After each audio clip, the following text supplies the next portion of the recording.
আর কোরআনের বিচারে কোনো ভুল তাদের কোরআন পড়তে হবে। কোরআন যদি পড়ে দরুদ ও সালাম বিশ্ব নেতা মানবতার মুক্তির দিশারি পাপিতাপি উম্মতের কান্ডারি দো জাহানের বাদশাহ সৈয়দুল মুরসালিন খাতামুন নবিয়্যিন রাহমাতুল লিল আলামিন নবী মুহাম্মদুর রাসূলুল্লাহ সাল্লাল্লাহু আলাইহি ওয়াসাল্লাম।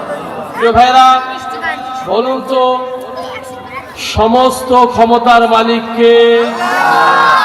আবারও আওয়াজ দিয়ে বলুন, সমস্ত ক্ষমতার মালিককে? আপনার আমার জীবনের মালিককে? হায়াতের মালিককে? মৌতের মালিককে? যে মাহফিলের প্যান্ডেলের নিচে জমিনের উপরে বসে আমরা আল্লাহর প্রশংসা শুনছি, আলোচনা শুনছি, এই জমিনের মূল মালিককে। তাহলে হায়াত দিলেন আল্লাহ, মৌত দিবেন তিনি, তারই কাছে ফিরে যেতে হবে। কথা ঠিক কিনা বলুন? কাজেই এই বাংলার ভূখণ্ডে টেকনাফ থেকে তেতুলিয়া, রূপসা থেকে পাথুরিয়া, মুসলমানের দেশে কোন নাস্তিকের আইন মুসলমান মানবে না। কথা ঠিক কিনা বলুন? এই বাংলার ভূমি আগামী দিনের ভূমি, এটি মুসলমানের ভূমি। ঠিক কিনা বলুন? এই বাংলার ভূখণ্ডে কালিমার পতাকা উঠবে। কে কে চান তুই হাত তুলে আল্লাহর দেখান।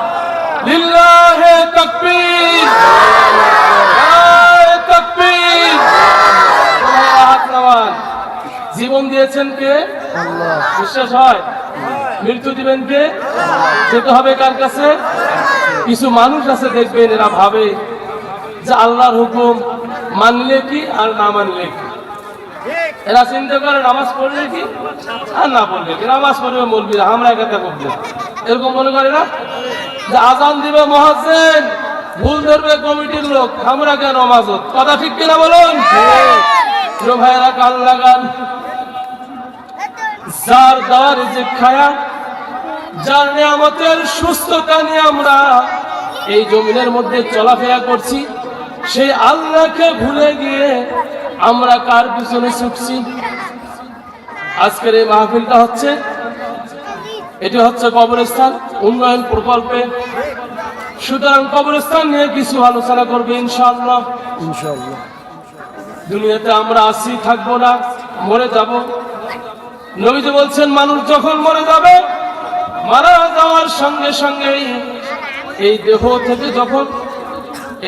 থেকে যখন আত্মাটা বাহির হয়ে যাবে, বডি থেকে যখন রুহুটা বাহির হয়ে যাবে, তাৎক্ষণিক রুহুটা কোথায় চলে যাবে জানার দরকার আছে না নাই? মানুষ যখন মরে যায়, দেখবেন যতক্ষণ পর্যন্ত জীবিত থাকে ততক্ষণ মনে হয় লোকটা তো জীবিত আছে, তার সঙ্গে সুসম্পর্ক। লোকটা যখন মরে যায়, সঙ্গে সঙ্গে ঘোষণা হয়ে যায় অমুক লাশ হয়েছে, বলে কিনা? আপনি এত কষ্ট করে বাড়ি করলেন, গাড়ি করলেন, সয় সম্পদ করলেন, কিন্তু যখন মরে যাবেন আপনার এই বাড়ির ভিতরে বাহির হওয়ার আগেই বলবে এই লাশটাকে বার করতে হবে। ঠিক কিনা বলুন? তাহলে লাশ, মানুষ মরে যাওয়ার সঙ্গে সঙ্গে কোনো দাম নাই। মানুষ যখন মরে যাবে, তার এই বডি থেকে দেহ থেকে যখন রুহুটা আলাদা হয়ে যাবে, তাৎক্ষণিক সময় রুহুটা কোথায় চলে যাবে এ সম্পর্কে বলা হয়েছে মানুষের রুহুগুলো 4টা জগৎ ভ্রমণ করে। কয়টা জগৎ? আর লাগান বলুন, কয়টা জগৎ? যদি ভালো না লাগে কোন, আমি চলে যাই। কয়টা জগৎ? যদি হাহু না করেন তাহলে বুঝবো কার কাছে ওয়াজ করি। এই ওয়াজ করি লাভ কি, বাড়ি ছুটি থাকায় লাভ। ঠিক কিনা বলেন? সুতরাং আল্লাহ কোরআন নাযিল করে বললেন, ও দুনিয়ার মানুষ, পড়ো তোমার প্রভুর নামে। সূরা আলাকে বললেন, পড়ো বিসমি রাব্বিকাল্লাযী খলাক। কার নামে পড়বো আমরা? আল্লাহর নামে। কার নামে পড়বো? খলাকাল ইনসানা মিন আলাক, যিনি আমাদের সৃষ্টি করলেন, তার নামেই তো পড়তে হবে। ঠিক কিনা? এবার আওয়াজ দিয়ে বলুন তো, আপনার আমার জীবনের মালিককে? হায়াতের মালিককে? মৌতের মালিককে? এই পৃথিবীর জমিনে, খাস করে বাংলার ভূখণ্ডে আইন চলবে কার? আল্লাহ। মানুষ বোঝে না, কয় মৌলবী এখানে রাজনীতি কথা কয়। ও মিয়া রাজনীতির বোঝো কি? রাজাতিরাজ হলো একমাত্র আল্লাহ। সুবহানাল্লাহ বলুন। আল্লাহর নীতি পৃথিবীর জমিনে প্রতিষ্ঠিত হবে, এর নাম হলো রাজনীতি। কথা ঠিক কিনা? আর বাদ বাকি যা দেখতেছি ব্রিটিশদের তৈরি করাই, এর নাম হলো নোংরা নীতি। কথা ঠিক কিনা? আপনারা কি নোংরা নীতি করবেন না রাজনীতি করবেন? সুতরাং যারা বলে রাজনীতি করার নাই, এই লোকগুলো নোংরা নীতির সঙ্গে জড়িত। কথা ঠিক কিনা?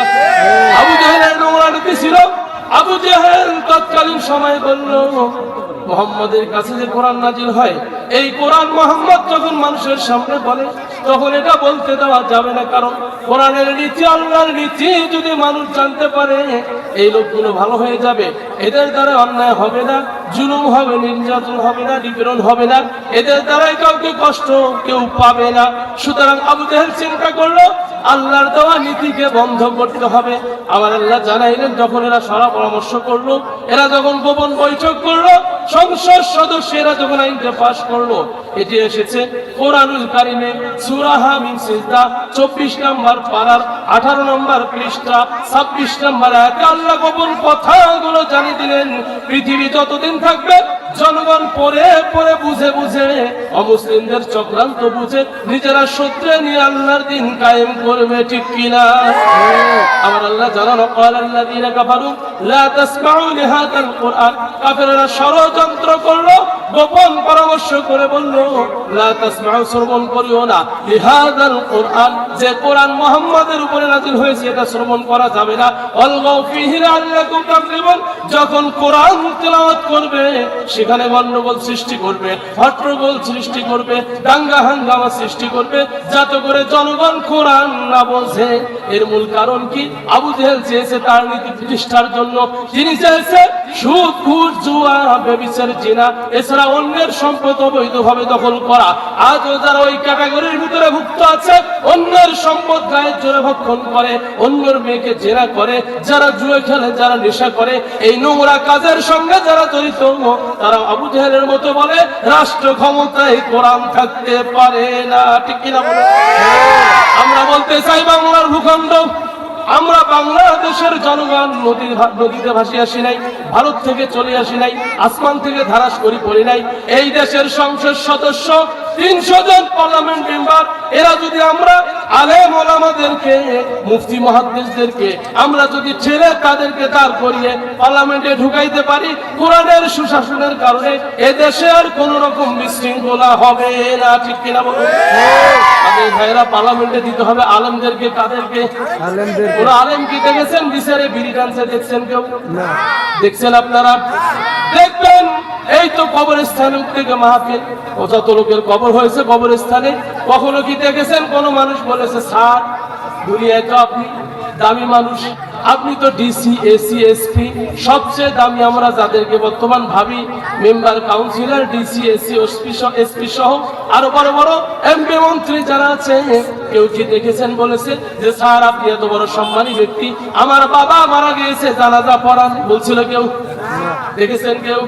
কেন বলে না? লক্ষ্য করুন, এরা তো লেখাপড়া করে 1 থেকে শুরু করে 1 2 3 4 5 6 7 8 9 10 করে এমএ পর্যায় করবে। তারা এমএ পাস করলো, মাস্টার্স কমপ্লিট করলো, ডিগ্রি অর্জন করলো, বিদেশে গিয়ে ডিগ্রি আনলো, বড় ইঞ্জিনিয়ার হলো। কেন তাদের কাছে মানুষ যায় না? এর মূল কারণ কি? মূল কারণ হলো আল্লাহর হাবিব বলেন, আপনার আমার নবী বলেন, যে লোকটা কোরআন পড়লো না, কোরআন বুঝলো না, কোরআনের জ্ঞান অর্জন করলো না, এই লোকটা হলো প্রকৃত মূর্খ। ঠিক কিনা বলুন? এই মূর্খগুলো যার কারণে দেখবেন এরা সালামের আশায় থাকে, কাউকে সালাম দেয় না। এরা গম চুরি করার জন্য ভাউচার তৈরি করে, সরকারি সম্পদ লুট করার জন্য 100-র নিচে শূন্য দিয়ে 1000 বানিয়ে দেয়। এভাবে শূন্য বাড়াইতে বাড়াইতে শেষ পর্যন্ত এমন ভাবে সম্পদ লুট করেছে, এই যে আবু কাদের করেছে কি করেছে না বলুন? আবু কাদেরকে চেনেন আপনারা? শামীম ওসমান ৭৭ রাকাত তাহাজ্জুদ নামাজ পড়ে বদর হাড্ডি। এবারে এতগুলো তাহাজ্জুদ পড়ার পরে দেশের সম্পদ বিদেশে এমন ভাবে চুরি করলো, এদের ঠেলায় বিদেশে পর্যন্ত নাম শেষ হইল বেগম পাড়া। ঠিক কিনা বলুন? আমরা চোরের কাছে যাইতে রাজি? ও মুসলমান সজাগ হন, এই বাংলার ভূখণ্ড আর কোন বদ্যের হাতে তুলে দেওয়া যাবে না। কথা ঠিক কিনা বলুন? মুসলমানের রক্ত থাকা সত্ত্বেও, মুসলমানের ঈমান ইসলাম থাকা সত্ত্বেও এই মুসলমান নিজের সম্পদ আর কোন নাস্তিকের হাতে তুলে দিতে চায় না। কথা ঠিক কিনা বলুন? বাতিলেরা যেখানেই বাতিল আল্লাহর বিরুদ্ধে কথা বলবে, রাসূলের বিরুদ্ধে কথা বলবে, কোরআনের বিরুদ্ধে কথা বলবে, উলামাদের বিরুদ্ধে কথা বলবে, আর সমসুবা হওয়ার সুযোগ নাই, সেখানেই শায়েস্তা করতে হবে। কথা ঠিক কিনা বলুন? ভাইরা, মাহফিল হচ্ছে কবরস্থানের। কিসের কবরস্থান? আমি বলেছিলাম কবরস্থান, এই রুহগুলো 4টা জায়গা ঘুরে আসে। 5টা জগৎ ঘুরে আসবে। এদিকে কান লাগান। আপনারা যদি কথা বলেন ভাই, তা আমি মৌলবি হ্যাঁ লাভটা কি? আমিও তাহলে তো চলে যাবার চাই। ঠিক কিনা বলেন? কিছু সময় কথা শুনবেন, সময় শেষ হলে আরো পাবেন। এই জন্য ধৈর্যের সাথে ঈমানের টানে মুসলমানকে আল্লাহর কথা শুনতে হবে। ঠিক কিনা বলুন? প্রিয় ভাইয়েরা, কোরআনের কথা লক্ষ্য করুন। বলেছিলাম মানুষ যখন মরে যায়, আমরা যখন মরে যাব, নবী বলেন এই লোকগুলো যখন মরে যাবে, শ্বাসটা বাহির হয়ে যাবে, লাশ হয়ে যাবে। এই বডি জেসের এই দেহ থেকে যখন আত্মা অর্থাৎ রুহু যখন ত্যাগ করবে, এই রুহুগুলো যাবে কোথায় জানার দরকার আছে না? সে বিষয় নিয়ে আলোচনা হবে ইনশাআল্লাহ। রুহুগুলো কিভাবে যাবে লক্ষ্য করুন। রুহুগুলো 4টা জায়গা ভ্রমণ করবে। কয়টা জায়গা? 4টা জায়গা ভ্রমণ করবে। নাম্বার 1, প্রথম জায়গা হলো এই রুহুগুলো রুহু জগতে ছিল। রুহু জগতে যখন ছিল, যেটাকে বলা হয় আলমে আরওয়াহ, অর্থাৎ রুহু জগৎ।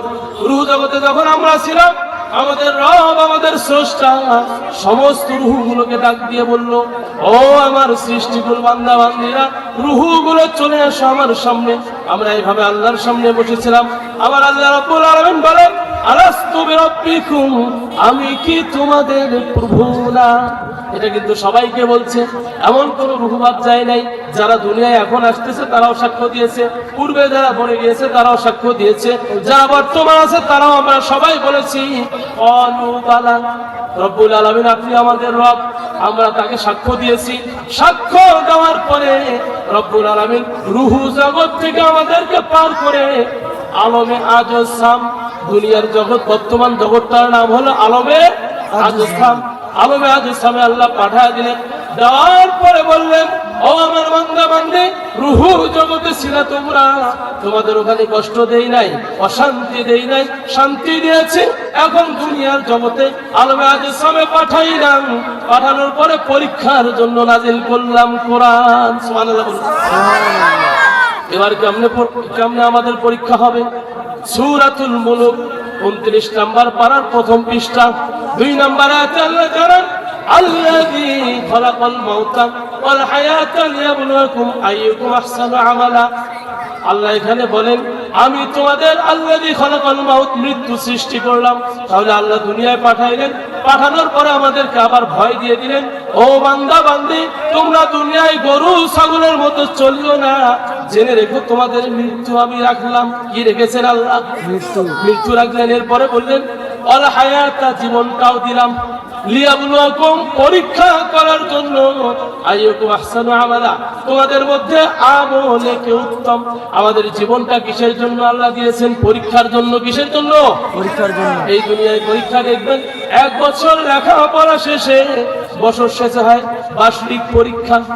মাঝখানে যেটা পরীক্ষা হয়, সুযোগ হয় যেন ছেলেটা বছরে পাশ করে, এই জন্য সুযোগ দেয় 6 মাসে, 3 মাসে, 9 মাসে পরীক্ষা। শেষে গিয়ে হয় বার্ষিক পরীক্ষা। এই বার্ষিক পরীক্ষায় যদি ফেল করে, বলুন তো ওকে কি ক্লাস চেঞ্জ করে দিবে? দিবে? দেয় না, ওই ক্লাসেই থাকতে হয়। এভাবে আমার আল্লাহ রাব্বুল আলামিন বলেন, প্রতি বছর তোমাদের পরীক্ষার জন্য আমি যে ব্যবস্থা করে দিলাম, বার্ষিক পরীক্ষা হলো রমজানুল মুবারক মাস। এই রমজানুল মুবারক মাসে হলো বার্ষিক পরীক্ষা।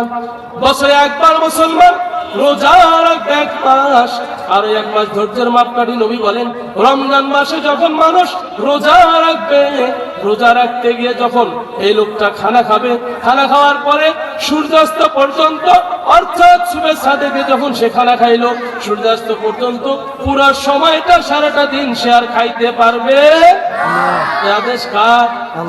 এখন যদি কেউ কয় না আমি খাবো, আমি মিয়া তুমি খাইতে পারো, সমস্যা নাই, খাওয়ার সঙ্গে সঙ্গে আল্লাহর হুকুম থেকে বাতিল হয়ে গেলা, ঠিক কিনা বলুন?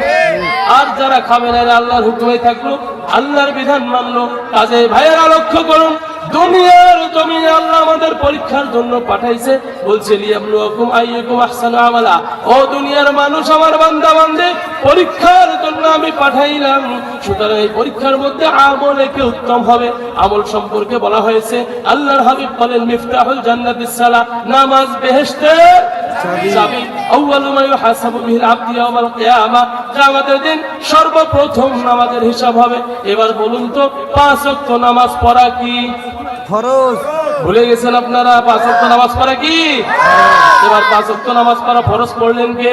আল্লাহ। আমার আল্লাহ বললেন নামাজ ফরজ করে দিলাম, বছরে পরীক্ষা নেব। আবার এই পরীক্ষার একটা সময় আল্লাহ দিলেন, এই যে নামাজ ফরজ করে দিলেন। অনেক মানুষ আছে দেখবেন ফজরের আজান হয় ঘুমিয়ে থাকে, নামাজ কিন্তু পড়ে না, আছে না? আছে। জোহরের আজান হয় নামাজ পড়ে না, আসরের আজান হয় নামাজ পড়ে না, মাগরিবের আজান হয় নামাজ পড়ে না, ইশার আজান হয় নামাজ পড়ে না।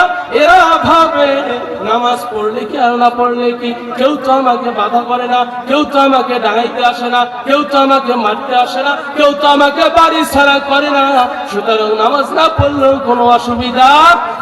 মনোযোগ লাগান, গুরুত্বপূর্ণ কথা হচ্ছে। আল্লাহর হাবিব বলছেন আমার মন চায় ওই সমস্ত বাড়িগুলো আগুন দিয়ে জ্বালায় দেয় যে সমস্ত বাড়িতে বালেক পুরুষ আছে কিন্তু মসজিদে নামাজে আসে না। বলে কেন আমি আগুন লাগায় পুড়লাম না? এই জন্য পুড়লাম না, যদি ঢালাও ভাবে পুড়ি আমার উম্মতের একটা সুন্নাত মনে করে নেক্সট জেনারেশন যত আসবে সবার বাড়ি ঘর পুড়ে দেবে। এক শ্রেণীর আমার আবেগ প্রাণ উম্মত থাকবে, আল্লাহর প্রিয় বান্দা থাকবে, আমাদের বাড়িগুলো জ্বালিয়ে দিবে। ওই সময় হয়তো ছোট বাচ্চা থাকবে, তারাও পড়া যাবে। এই জন্য নবীজি ওই কাজটা করতে বলেন। তাই বলে কি বাঁচিয়ে গেছেন? না, বাঁচেন নাই। এরপরে দেখেন ঘটনা কি ঘটতেছে। বলতেছি 2টা জগৎ ঘুরে আসলাম, যেটা হলো আলমে আরওয়াহ রূহের জগৎ, এরপরে আলমে আজসাম দুনিয়ার জগৎ। দুনিয়ায় আমল করার পরে ভালো মন্দ যখন নামাজ পড়লাম না, আল্লাহর হুকুম মানলাম না, হালাল হারাম খাইলাম না, এবার শুরু হবে আলমে বারজাখ, কবরের জিন্দেগি। কিসের জিন্দেগি? কবরের জিন্দেগি যখন শুরু হয়ে যাবে। এই মাসটার নাম কি? রজব মাস। কি মাস? রজব মাস। এই মাসে রাসূল সাল্লাল্লাহু আলাইহি ওয়াসাল্লাম তিনি মিরাজ করেছেন। নবীজি বলেন আমি যখন মিরাজ করলাম, আল্লাহর সঙ্গে কথা বললাম, দুনিয়ার জমিনে চলে আসলাম। আসার পরে 5 ওয়াক্ত নামাজ যখন নিয়ে আসলাম, নবীজি যখন আসে আমার আল্লাহ বলেন আমার হাবিব যখন আমার কাছ থেকে বিদায় নিয়ে চলে যায়, আমার রাসূলের মনটা খারাপ দেখলাম, মনের মধ্যে দুঃখ দেখলাম, কল্পনা জল্পনা করতেছে। আমি ডাকতে বললাম ও আমার প্রিয় হাবিব, আপনি কেন কষ্ট নিচ্ছেন? কি হয়েছে আপনার? নবী বলেন রব্বুল আলামিন আমার মনে একটা আশা আছে। কি আছে? আশা। বলে আশা আছে। আল্লাহ বললেন কি আশা বলো তুমি? বলে রব্বুল আলামিন আমি তো আসমানে উঠায় আপনার সঙ্গে দেখা করলাম, আপনি আমাকে উঠায় নিলেন, দেখা করাইলেন। সূরা নাজমিতে 27 নম্বর পারার 5 নম্বর পৃষ্ঠার আল্লাহ রব্বুল আলামিন জানান ওয়ান-নাজমি ইযা হাওয়া মা দাল্লা সাহিবুকুম ওয়া মা গাওয়া। এই আয়াতে বলেন ইন হুয়া ইল্লা ওয়াহয়ুহা, আমি আমার রাসূলকে এত কাছাকাছি নিলাম, তীর আর ধনুক টানলে যত কাছাকাছি হয় এর থেকে বেশি নিকটবর্তী আমার রাসূলকে আমি নিলাম। সুবহানাল্লাহ। কথা হলো এবার নবী চলে আসবে। নবীজির দুঃখ হলো আমি তো আল্লাহকে দেখলাম, আমার গুনাহগার উম্মত আমার আল্লাহকে দেখলো না। এই জন্য নবী বললেন রব্বুল আলামিন এটা আমার আশা, আমার উম্মত আপনারা দেখলো না। আমার আল্লাহ বলেন ও আমার হাবিব যখন আপনি সিজদায় পড়ে যাবেন তখন আমি আল্লাহ নিজে গিয়ে তাদের সঙ্গে দেখা করব। সুবহানাল্লাহ। প্রিয় ভাইরা, তাহলে নবীজি বলছেন নামাজি ব্যক্তির হাল হবে 2টা। কয়টা? কয়টা হাল হবে? 2টা হাল হবে। নাম্বার 1 হাল হলো নামাজি যখন নামাজে দাঁড়াবে ভাববে আল্লাহ আমার সামনে আছে। এরকম যদি না ভাবনা আসে মানতে হবে, ভাবতে হবে আমি আল্লাহর সামনে এই হলো নামাজি লোকের হাল। এবার কবরে যখন যাবে নামাজ পড়বে না, তার বিপদ দেখেন। নবী বলেন, যখন আমি জিব্রাইল সহ জাহান্নামের দিকে জাহান্নাম দেখার জন্য ভ্রমণ করতেছি, এমন তো অবস্থায় জাহান্নামে কিছু মানুষের শাস্তি দেওয়া হচ্ছে। বলে কেমন শাস্তি দেওয়া হচ্ছে? ওই যে যারা রড মিস্ত্রির কাজ করেন, হ্যামার চেনেন, মোটা রডটা সোজা করে ডাঙে, ওটার নাম কি? হ্যামার। মোটা হাতুরটা এরকম 5 কেজি 10 কেজি সাইজের হাতুর, এটা তো গেল দুনিয়ার হাতুর উদাহরণ দিচ্ছি। ওই দিন যে হ্যামার মাথায় চড়বে, নবী বলেন যারা নামাজ পড়ে নাই, বেনামাজি লোকগুলো আজানের সময় ঘুমিয়েছিল, গাল গল্প করেছে, চা খেয়েছে, কিচ্ছা কাহিনী করেছে, এরা হয়তো ভেবেছে আমাদেরকে কেউ ধরবে না, আজান দিবে মুয়াজ্জিন, নামাজ পড়াবে ইমাম, আর কিছু মুসল্লি আমরা করবো দেওয়ানগিরি, এই ভাবনা যাচ্ছিল। তার অবস্থা দেখেন কি হচ্ছে। নবী বলছেন ওই সময় এদের মাথার মধ্যে আঘাত করা হচ্ছে, মাথাটা ভেঙে ফেটে চূর্ণ বিচূর্ণ হয়ে যাচ্ছে। আল্লাহর হাবিব বললেন, জিব্রাইল কি দোষে এদের সাজা হচ্ছে যে এদের মাথার মধ্যে আঘাত করা হচ্ছে, মাথাটা ফেটে চৌচার হয়ে যাচ্ছে, চূর্ণ বিচূর্ণ হচ্ছে, আবারও মাথাটা ঠিক হয়ে যাচ্ছে। আল্লাহর হাবিবকে জিব্রাইল জানালেন, নবীজি এদের এই দোষের কারণে হচ্ছে এরা দুনিয়ায় থাকাতে নামাজ পড়ে না। ও ভাইয়েরা লক্ষ্য করুন, যারা নামাজ পড়েন না, হয়তো বা ভাবতেছেন আমি নামাজ পড়ি না, কেউ তো ধরার নাই, আমি বাঁচি গেলাম। আপনি বাঁচলেন না, আপনার জন্য যেটা মায়ের বাজেট হয়ে গেল, এক ওয়াক্ত নামাজ পড়লেন না, 2,88,90,000 বছর জাহান্নাম কাটতে হবে। আর এক দিন হবে দুনিয়ার দিনের সমান, আখিরাতের একদিন দুনিয়ার 1000 বছর মারতে হবে হ্যামার দিয়ে। একটা মাইলের ওজন হবে, একটা মাইলের সঙ্গে সঙ্গে মাথাটা ফেটে চৌচার হয়ে যাবে, চূর্ণ বিচূর্ণ হয়ে যাবে। এবার বলুন তো, যারা নামাজ পড়ে না তারা ক্ষতিগ্রস্ত কিনা? তারা যতই বুদ্ধিমান ভাবুক, কিন্তু তারা বিপদে আছে না নাই? আর যারা শীতের সময় ঠান্ডার সময় নামাজ পড়ে, তাদের মঙ্গল আছে না নাই? নবীজি বলেন, আমি আবু জার গিফারি সহ সাহাবারা সরো নামাজে হাঁটতেছি, এমন তো অবস্থায় আল্লাহর হাবিব বললেন, ও আবু জার গিফারি, ওই যে গাছ একটা দেখা যায়, ওখান থেকে একটা পাগল একটা ডাল ভেঙে নিয়ে আসো। ডালটা যখন নিয়ে আসা হলো, আল্লাহর হাবিব বললেন, আবু জার গিফারি তাকিয়ে দেখো তো ডালের মধ্যে কি কোনো পাতা আছে? বলে ইয়া রাসূলুল্লাহ, কোনো তো পাতা দেখা যায় না। আবারও তাকিয়ে দেখো পাতা আছে নাকি? বলে ইয়া রাসূলুল্লাহ, পাতা নাই। আবার ভালো করে দেখো রে আবু জার গিফারি, পাতা আছে না রে? বলে ইয়া রাসূলুল্লাহ, পাতা নাই। নবী বললেন, আমার উম্মত আল্লাহর বান্দা যদি 5 ওয়াক্ত নামাজ পড়ে, অনুরূপ ভাবে তার শরীরে কোনো গুনাহ থাকতে পারে না, ওরা থাকবে না। এবার লক্ষ্য করুন, যারা নামাজ পড়ে না তারা বিপদে আছে, নাকি যারা নামাজ পড়ে তারা বিপদে আছে? কিছু লোক নিজেকে ভাবে আমরা বুদ্ধিমান। লক্ষ্য করুন, চালাকরা কিন্তু বুদ্ধিমান হয় না, চালাকরা হয় বাটপার। চালাকরা কি হয়? এই কথা বলেন। আর বুদ্ধিমান হবে জ্ঞানীরা, বুদ্ধিমান হবে চালাক আর বুদ্ধিমানের মধ্যে তারতম্য আপনাদেরকে জানাই দিচ্ছি। যারা মানুষকে ঠগায় এরাই বেশিরভাগ চালাকি করে, ঠিক কিনা? বেশিরভাগ চালাক দেখবেন কোথায়? ভূমি অফিসে। আবার দেখবেন কোথায়? দেখবেন ভূমি অফিসেও চালাকি করে। আবার দেখবেন ওই যে কোর্টের মধ্যে কিছু উকিল চালাকি করে, দোকানে কিছু মানুষ বাকি খায় চালাকি করে, কিছু মানুষ আছে মানুষকে ঠগায় চালাকি করে, অন্যের সম্পদ লিখে নিয়ে চালাকি করে। এরা তো চালাক না, এরা হলো বাটপার, ঠিক কিনা বলুন? তাহলে চালাক জ্ঞানীরা কারা? জ্ঞানীরা সব সময় চিন্তা করে, যদিও দেখা যায় পাগলের মতো, তারা জ্ঞান খাটিয়ে চিন্তা করে। আল্লাহ বলেন, ইন কুনতুম তা'লামুন, যদি তোমরা বুঝতে আমার কিয়ামত সম্পর্কে, আখিরাত সম্পর্কে, জান্নাত সম্পর্কে, জাহান্নাম সম্পর্কে, তাহলে তোমাদের মাথায় আর চালাকি আসতো না। হযরত ওসমান গনি রাদিয়াল্লাহু তাআলা আনহু যখন কবরের পাশ দিয়ে যাচ্ছিল, এমন অবস্থায় কবর দেখার সঙ্গে সঙ্গে আল্লাহর প্রিয় বান্দা নবীজির উম্মত ওসমান গনি দু চোখের পানি ঝরঝর করে জমিনে পড়ে যেত, চোখ দিয়ে পানি বয়ে বয়ে পড়তো, কাঁদতেছিল। সাথীরা বলল, ভাই আপনি এত কাঁদেন কেন? আপনি তো অন্য সময় এত কাঁদেন না, কবর দেখে কাঁদেন কেন? বলে, আমি এই জন্য কবর দেখি কাঁদি, ওই কবরটা দেখলে পরে আমার মনে হয়ে যায় এই কবরে যদি কারো নাজাত না হয়, তার হাসরের মাঠেও নাজাত নাই। এজন্য আমি কাঁদি, আমার আল্লাহরে বলি, ওগো রব্বুল আলামিন কবর থেকে আমার নিস্তার দিয়ে।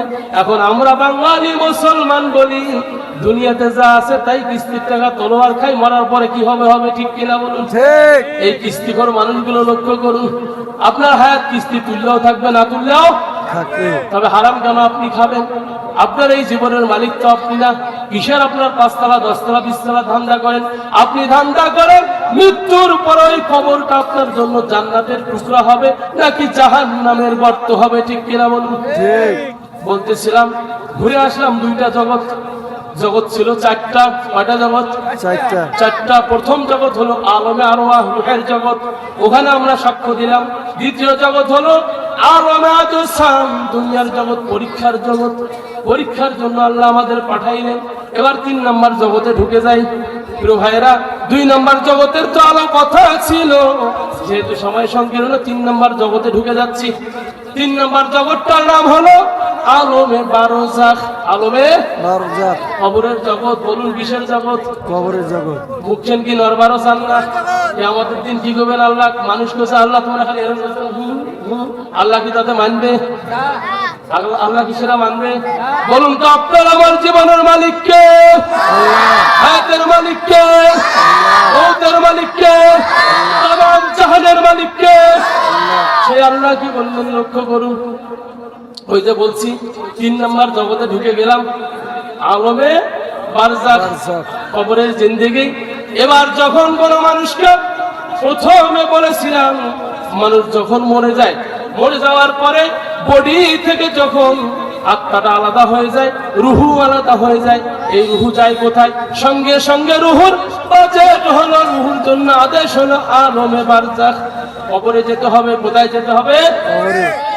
লাশ আপনি দুনিয়ায় 1 দিন রাখেন, 10 দিন রাখেন, 50 দিন রাখেন, তা নিয়ে কোনো সমস্যা নাই। হিন্দু ভাইয়েরা দেখবেন তাদের লাশটা পুড়ে ফেলায়, বৌদ্ধরা দেখবেন বসার মতো সিস্টেম করে পুঁতে যায়, খ্রিস্টানরা তাদের সিস্টেম অনুযায়ী করে, মুসলিমরা আমরা কবর দেই। এই কবর প্রথম দিয়েছিল কে? নাকি জানা আছে? জানা নাই? একটু মনোযোগ দেন, যেহেতু কবরস্থানের আলোচনা হচ্ছে। এই কবর প্রথম পদার্থ থেকে সৃষ্টি হলো। নবী আদম আলাইহিস সালামকে আল্লাহ বানার পরে যখন পৃথিবীর জমিনে পাঠাইলেন, পাঠানোর পর আল্লাহ সিস্টেম করে দিলেন আদম হাওয়ার মিলনে জোড়ায় জোড়ায় সন্তান হয়, তার নাম যমজ সন্তান। কি সন্তান? যমজ সন্তান হয়। এভাবে যমজ সন্তান হইতে হইতে 120 জোড়া, 40,000 আল্লাহ ছুঁয়ে বাবা আদম মা হাওয়া দুনিয়া ছেড়ে বিদায় নেয়। এই যে কবর কিভাবে আসলো? প্রথম 2 জন সন্তান ছিল, একজনের নাম ছিল হাবিল, আরেকজনের নাম ছিল কাবিল। এরা 2 ভাই যখন আল্লাহর বিধান হলো প্রথম বছরের মেয়েটা দ্বিতীয় বছরের ছেলেটার সঙ্গে বিবাহ হবে, এভাবে অল্টার করে বিবাহ হবে। হাবিল মেনে নিল আল্লাহর কথা, কাবিল কিন্তু মানতে রাজি না। কাবিল মানতে রাজি না।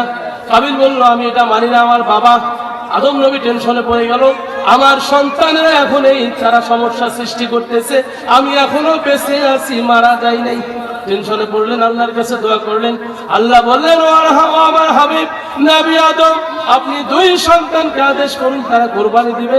যারটা কবুল হবে সে ওই মেয়েটাকে পাবে, আর যারটা হবে না সে পাবে না। এই আদেশ যখন দিলেন আদম আলাইহিস সালাম তখন ঘোষণা করলেন, আমার আল্লাহ কোরআনুল কারীমে সূরা মাইদার 27 নম্বর আয়াতে ঘটনাটি জানিয়ে দিলেন, ওয়াতলু আলাইহিম নাবা আবনাই আদম বিল হক ইয কররাবা কুরবানা ফাতুকবিলা মিন আহাদিহিমা ওয়া লাম ইউতাকাব্বাল মিনাল আখার ক্বালা লা আকতুলান্নাকা ক্বালা ইন্নামা ইয়াতাকাব্বালুল্লাহু মিনাল মুত্তাকিন। নবীজিকে জানিয়ে দিলেন, নবীজি আপনি আদমের পুত্রদ্বয়ের ঘটনা জানিয়ে দেন। আদমের 2 সন্তান যখন কুরবানি দিল, একজন দিল দুম্বা, দুম্বা দিলেন হাবিল। দুম্বা দিয়েছেন কে? এই কথা বলেন, কে দিয়েছে? আর কাবিল কৃপণতা বশত ঘুমের আটি দিছে। আজও দুনিয়ায় গরিব মানুষেরাই বেশি দান করে, ঠিক কিনা বলুন? কথা বলুন, ঠিক কিনা? বেশিরভাগ ধনীরা কাবিলের মতন কৃপণ হয় কিনা কথা?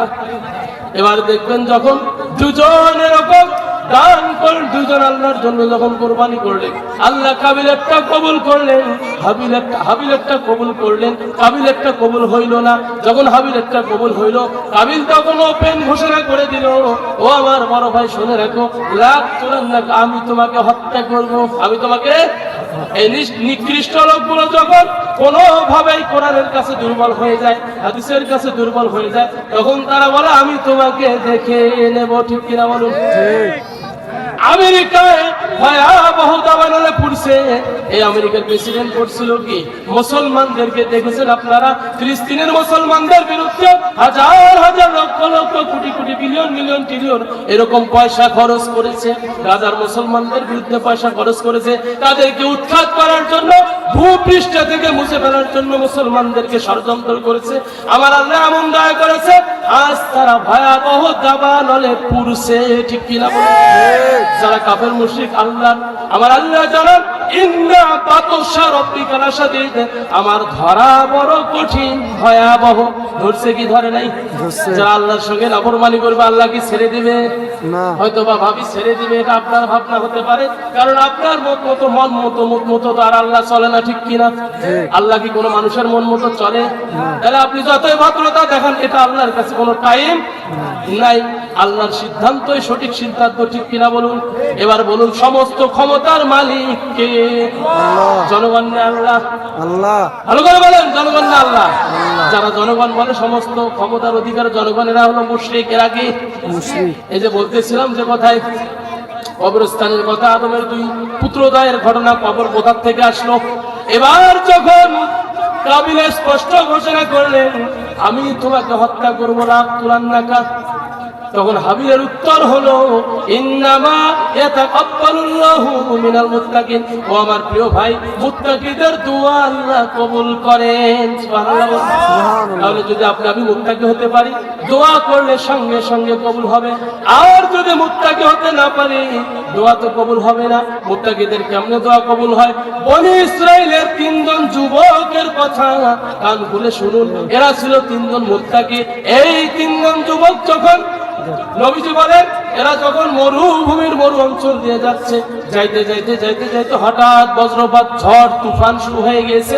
এরা মরুভূমি একটা গুহার মধ্যে প্রবেশ করলেন, অমনি একটা পাথর এসে গড়ে গুহার মুখটা বন্ধ করে দিলেন। এরা আর বাড়াইতে পারে না। তাদের মধ্যে একজন আল্লাহকে বলতেছে, রব্বুল আলামিন, ওগো আল্লাহ, আমার কাছে একজন কৃষক একদিন কাজ করেছিল, তার শস্য দানাগুলো রেখে গিয়েছে, কিন্তু বহু বছর পরে এসে বললো আমার শস্য দানাগুলো আমাকে ফেরত দেন। তখন আমি চিন্তা করলাম, ওই লোকের শস্য দানাগুলো জমিনে ফেলাইছি, ছিটাইছি, তা থেকে আবার শস্য হয়েছে। ধীরে ধীরে ধীরে ধীরে বহু বছর পরে আমি ওই শস্য দানা বিক্রি করে ছাগল করেছি, গরু করেছি, ভেড়া করেছি, এগুলো পাল করেছি। যখন ওই আল্লাহর বান্দা এসে আমাকে বললেন আপনি আমার পাওনাটা দেন, তখন লোকটা বলল এই যে গরুর পালটা নিয়ে যাও। এই লোক বললো, ভাই আপনি কি আমার সঙ্গে তামসা করছেন? বলে গরুর পালটাও নিয়ে যাও। বলে ভাই আপনি কি আমার সঙ্গে টিটকারি করছেন? বলে সমস্ত সম্পদ রাখালটা শুনতে নিয়ে যাও। বলে ভাই এটা কেমন কথা? বলে আল্লাহর বান্দা, ওই দিন তোমার পাওনা জিনিসটা রেখে গিয়েছো, প্রাপ্য আমি তোমাকে দিয়েছিলাম, তুমি ছেড়ে গিয়েছো, তার ফসল হলো এগুলা।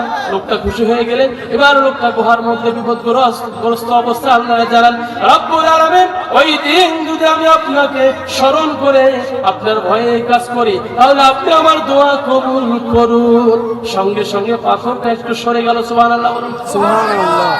এবার দ্বিতীয় ব্যক্তি দোয়া করতেছে, রব্বুল আলামিন, ওগো আল্লাহ, আমার মা ছিল বেঁচে, বৃদ্ধা মানুষ, আমি আমার মায়ের সেবা যত্ন করতাম, আমি গরুর দুধ দহন করে মাকে খাওয়াইতাম, তারপরে ঘুমিয়ে পড়তাম। কিন্তু একদিন আমি আত্মীয়র বাড়িতে গেছি, আসি দেখি আমার মা জনম দুহুনি মা ঘুমিয়ে পড়েছে। এবার মায়ের খেদমত কেমনে করি? দুধগুলো আমার স্ত্রী বলতেছে, প্রাণের স্বামী, এই যে দুধগুলো নেন, এখন দুধগুলো আমি একটু খাই, তুমি একটু খাও, বাচ্চা 2টা আছে তাদেরকে খাওয়া, ঘুমিয়ে পড়ি। সে বলল না, আমি তা করবো না, আমার মা যতক্ষণ খায় নাই ততক্ষণ আমার ছেলেদেরকেও দেব না। সে আর দিল না, মায়ের জন্য অপেক্ষা করতেছে। জনম দুহুনি মা যখন ঘুম ভেঙে গেল রাত্রিবেলায়, ছেলেটা দুধ নিয়ে বলতেছে, ও মা, আপনার জন্য দাঁড়িয়েছিলাম, আপনি কষ্ট পেয়েছেন, খেতে পারলেন না, দুধটুকু মুখের মধ্যে দেন। মা দুগুনি দুধের গ্লাস মুখে একটু ঢোক মারিয়ে বলতেছে, বাবা আল্লাহ তোমাকে শান্তিতে রাখুন। এবার যখন এই কথা বললেন, এই লোকটা গুহার ভিতরে আটকানো অবস্থায় বলতেছে, রব্বুল আলামিন, ওই দিন যদি আমি আপনার সন্তুষ্টির জন্য আমল করে থাকি, আজ আপনি আমাকে হেফাজত করুন। আর একটু পাথরটা গুহার উপর থেকে সরে গেল। যখন গুহার উপর থেকে সরে গেল, এবার আরো একটু ফাঁকের দরকার, বাইর হওয়া যায় না।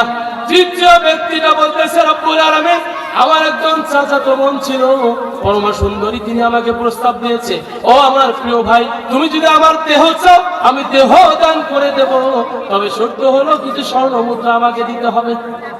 তখন আল্লাহর বান্দা স্বর্ণ মুদ্রার জন্য কঠোর পরিশ্রম করেছে, 3-4 মাস স্বর্ণ মুদ্রা কিছু উপার্জন করেছে। এবার মেয়েটাকে দৈহিক চাহিদা পূরণের জন্য, দেহ মিলনের জন্য ঘরের মধ্যে একাকি কেউ নাই, সমস্ত কাপড় গুলো খুলে মেয়েটা যখন শুয়ে পড়ছে, ছেলেটা যৌন মিলন করবে, এমন তো অবস্থায় আল্লাহর বান্দে বলতেছে, ও আল্লাহর বান্দা আল্লাহকে ভয় করো, বলতেছে রব্বুল আলামিন, সঙ্গে সঙ্গে ওখান থেকে উঠে আমি ইস্তেগফার করেছি, পয়সাগুলো এমনি দিয়েছি, আল্লাহর ভয়, রব্বুল আলামিন আপনার ভয়ে যদি ওই দিন এই কাজটা আমি করে থাকি, আমার দোয়া কবুল করুন। সঙ্গে সঙ্গে পাথরটা দূরে সরে যায়। সুবহানাল্লাহ। তারা বাঁচলো কি বাঁচলো না? বলেন দোয়া কবুল হয়েছে কি হয় নাই? আর আপনি আমি সুদের জন্য বাঁচিলে দোয়া কেমনে কবুল হবে? মুখে তো কই মুসলমান কবির এই মাথা সুদের টাকা ছাড়ি নে, ঘুষ ছাড়ি নে, জুয়া ছাড়ি নে, ভদ্রলোক জেনাও ছাড়ে না, এরকম কিছু নাস্তিক আছে না নাই? এই কথা বলেন আছে না নাই? দোয়া কেমনে কবুল হবে? এবার কবরের মধ্যে দেখেন কি হচ্ছে, আলমে বারজাক, কবরের জগৎ কিসের জগৎ? কবরের জগৎ। কবরের জগতে যখন লোকটা ঢুকে গেল, যাওয়ার পরে ওখানে আল্লাহ রাব্বুল আলামিনের ফেরেশতা ডাকিয়ে বলবে, মান রাব্বুকা ওমান দীনুকা ওমান নাবিয়ুকা, ও আল্লাহর বান্দা বলো তো তোমার রব কে ছিল? এবার বলুন, যারা দুনিয়ার মধ্যে আল্লাহর হুকুম পালন করে নাই, নামাজ পড়ে নাই, রোজা রাখে নাই, হালাল খায় নাই, হারামের জন্য অলটাম চিন্তিত, ধনী হওয়ার জন্য ব্যস্ত, মানুষকে আপনি যতই কলা কৌশলে ঠকান না কেন, এগুলোর জানার মালিক কে? আল্লাহ। আমার আল্লাহ বলেন সূরাতুল আলে ইমরান, এখানে আল্লাহ সূরাতুল বাকারা 188 নম্বরে আল্লাহ বলেন, ওয়ালা তাকুলু আমওয়ালাকুম বাইনাকুম বিল বাতিল, অন্যায় ভাবে কারো সম্পদ খাবে কেউ না। এবার কবরে বলতেছে, মান রব্বুকা, লোকটি তো নামাজ পড়ে নাই, জবান বন্ধ হয়ে যাবে, রব্বি আল্লাহ এই কথা বলার সুযোগ, আপনি তাসবিহ যতই টেপেন, যতই আপনি আল্লাহ আল্লাহ মুখে বলেন, যদি আপনি নামাজটা না পড়েন, মিফতাহুল জান্নাতিস সালাত, আউয়ালু মা ইউহাসাবু বিহিল আবদু ইয়াউমাল কিয়ামাতিস সালাত, এই নামাজের আমলগুলো যদি ঠিক না থাকে, আপনাকে নবী জানিয়ে দিয়েছেন, ইন্না বাইনার রুজুলি ওয়া বাইনাশ শিরকি ওয়া বাইনাল কুফরি তারকাস সালাত, যে লোকটা নামাজ পড়লো না, নিঃসন্দেহে সে কাফের এবং মুশরিক হয়ে মৃত্যুবরণ করলো। নাউযুবিল্লাহ। আপনারা কি মুশরিক হইতে চান? এই কথা বলেন, চান? কাফের হইতে চান? যদি না চান, নামাজ কি ছাড়বেন? সপ্তাহে একদিন খালি পড়বেন, মাসে একবার পড়বেন, নাকি বছরে একবার পড়বেন? 5 ওয়াক্ত পড়বেন কি পড়বেন না? কে কে 5 ওয়াক্ত নামাজ পড়বেন? আমার আল্লাহর একটু হাত তুলে দেখায়া দেন। লিল্লাহি তাকবীর, আল্লাহু আকবার, তাকবীর। হাত নামান। প্রিয় ভাইরা, কাজেই আল্লাহ ছাড়া কোনো গতি। দেখবেন মেডিকেলের মধ্যে, ক্লিনিকের মধ্যে 2টা মানুষ অসুস্থ একসাথে ঢোকে, একজন লাশ হয়ে বেড়ায়, আরেকজন জীবিত হয়ে বেড়ায়। তখন জীবিত লোক চিন্তা করে, এই জীবনের মালিক হলো আল্লাহ। ডাক্তার যদি জীবনের মালিক হতো, 2টাই বাঁচত, একটা মরিল একটা বাঁচিল, তাহলে বুঝে গেল সমস্ত ক্ষমতার মালিক আল্লাহ। কিন্তু আমরা যেখানে চাল্লাইতে পারি না, সেইখানে যাবে আল্লাহ বাঁচাও, আল্লাহ বাঁচাও। আজ যখন শরীর সুস্থ থাকে, বিচার আল্লাহ, হাম তো হাম হা, তুমি আবার কে আহা, এরকম মুশকিল জানোয়ার আছে না? না, এই কথা বলে আছে না? তো ভাইরা, বলতেছিলাম 3 নম্বরত গেছিলাম, এগুলো তো ব্যাপক আলোচনা। তার আগে যে কথাটা বলতেছিলাম, 15 তারিখে গেলাম, 32 ইঞ্চি বক্তা। কয় ইঞ্চি? 32 ইঞ্চি। আমিও চিন্তা করলাম যে উনি যেহেতু প্রধান মেহমান, একটু দেখে আসে ঈশান নামাজের পরে আমার আলোচনা। তা দেখতে গেলাম, রাত এই খেতার তরফ ঢুকছে, ওই না ছোট শাক যেমন খেতা দিয়ে গাড়ি তুলে যেমন দেখা যায়, ওইরকম দেখা যাইতেছে, পুরোটাই ফাঁকা, নিচে আনা 32 ইঞ্চি তো বোঝে, 3 ফিটও না, তারও কম। তো আমার মনে হলো যে 3 ফিট নয়, তারও কম 32 ইঞ্চি একজন মানুষ, সে যদি কোরআনের তাফসীর করতে পারে, আপনারা তো তার থেকে বড় মাপের লম্বা মানুষ, লম্বা চৌড়া মানুষ, আপনারা কি কোরআন পড়তে রাজি আছেন না? কোরআন পড়তে হবে। প্রিয় ভাইরা, মনে করেন না আবার কোরআন না পড়লে নাজাত হবে। এই যে একটু আগে তো বলছি, ডাং রেডি হয়ে আছে কবরের, খালি কবরটা বাকি, ঠিক কিনা বলুন? এবার বলুন তো, আপনার আমার জীবনের মালিক কে? হায়াতের মালিক কে? মৌতের মালিক কে? এবং জাহানের মালিক কে? এই বাংলার ভূখণ্ডের মালিক কে? না অন্য কেউ? হবে কাদের? স্বামী ওসমান? আর কেউ? কে মূল মালিক? কে? আল্লাহ। আমরা কাল বান্দা। কার বান্দা আমরা? আল্লাহর জমিনে আল্লাহর আইন প্রতিষ্ঠা হবে, ঠিক কিনা বলুন? আল্লাহ কবুল করুন প্রিয় ভাইরা। এবার আসুন 4 নম্বরে। 3 নম্বরের জায়গায় ছেড়ে দিয়েছে আলমে বারজাখ। এই বারজাখের মধ্যে যখন কবরস্থ লোকটাকে টানি তুলিয়ে বলবে মান রব্বুকা, দুনিয়ায় যারা আমল করে নাই এরা কিন্তু সেই দিন বলতে পারবে না। গায়ের জোর দুনিয়ায় চলবে, দুনিয়ায় মুখের জোর চলবে, মৃত্যুর পরে আমলের জোর ছাড়া গতি নাই, ঠিক কিনা বলুন? এবার দুনিয়ায় দেখবেন বিশেষ করে ইমাম মুয়াজ্জিন জানে কোন কেরামত কে কতটুকু মুখের জোরে চলে, কে গায়ের জোরে চলে, আর কে আমলের জোরে চলে, কথা ঠিক কিনা? ফজরের নামাজ দেখবেন মুয়াজ্জিন আযান দেয়, ইমাম নামাজ পড়ায়, কমিটির লোক কান পাতে শোনে। যদি আযানটা না হয় পরের দিন সকালবেলা দেখে হুজুর এই হুজুর চলবেন না, বলে কে চলবেন না? এই হুজুর তো আযান ঠিক মতন দেয় নাই, ঠিক কিনা বলুন? ঠিক। যদি তোমার দৃষ্টিতে একজন মুয়াজ্জিন আযান না দিলে তার দোষ হয়ে যায়, চাকরিচ্যুত হয়, তাহলে তুমি কতদিন নামাজ পড়লে না? আল্লাহর দেওয়া জান্নাতচ্যুত হয়ে জাহান্নাম যেতে হবে, ঠিক কিনা বলুন? এবার দুনিয়ায় যদি আমল না করেন, মান রব্বুকার উত্তর হবে না, অমান দিনকার উত্তর হবে না, অমান নবীকার উত্তর হবে না। তাহলে রবের সমস্ত রবের আইন মানলে, রবের হুকুম সঠিকভাবে মানলে ওই কবরের সওয়াব দেওয়া যাবে, ঠিক কিনা? এবার যদি দিন মানা হয়, ইসলাম মানা হয়, তাহলে সেটা জবাব দেওয়া যাবে। যদি নবীকে মানা হয়, নবী সম্পর্কে আমার আল্লাহ জানান সূরাতুল আলে ইমরান, এটি হলো 2 নম্বর পারার 2 নম্বর পারার 11 নম্বর পৃষ্ঠা। 31 নম্বর আয়াতে বলেন কুল ইন কুনতুম তুহিব্বুনাল্লাহা ফাত্তাবিউনি ইউহিব্বুকুমুল্লাহ ওয়া ইয়াগফির লাকুম যুনুবাকুম আল্লাহু গফুরুর রহিম। আল্লাহু আকবার।